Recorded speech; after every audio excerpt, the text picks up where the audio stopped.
Yun, aalis kami ng Bilasco. Pupunta kami doon sa malayo. Mamamasyal kami at manunood ng sabong.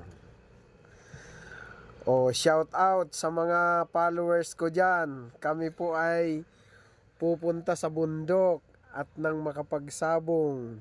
Charot. Ang ganda dito sa amin dinadaanan. Probinsya talaga. Maraming mga puno. Maluwag yung kalsada, walang traffic. Agoy, nakapasyal na naman dito sa malayo para lang manood kami ng sabong. At pala sa followers ko at sa mga nanonood ng video ko, maraming salamat sa suporta nyo. Pagpasensyahan nyo na po itong videong ito dahil alam nyo na pangit ang voice over. Layo itong pinuntahan namin, umakyat pa kami ng bundok.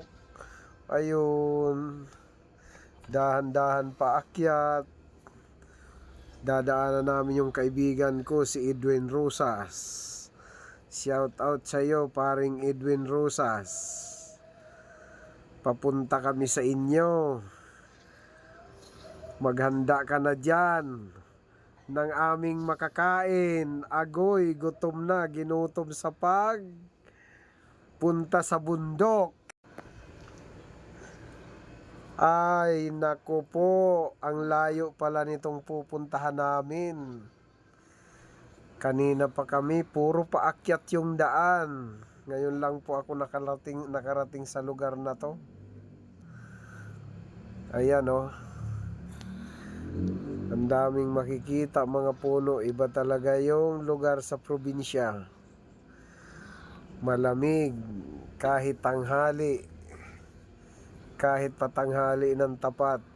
Puro bundok yung tinatakbo namin ngayon ng Bilasco. Share naman po ng video ko kung saan po umabot itong video na to. Sa mga friends ko, paki-like naman and support sa aking mga vlog kahit pangit. Agoy! Dito po kami na, malapit na siguro ito. Aba, malayo pa. Ilang minuto pa kaya yung tatakbuhin namin para marating lang namin yung aming pupuntahan.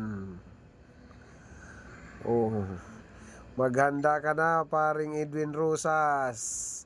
Malapit na kami ng Bilasco. Sige, akyat pa. Sa nanonood, thank you for watching. Bye-bye.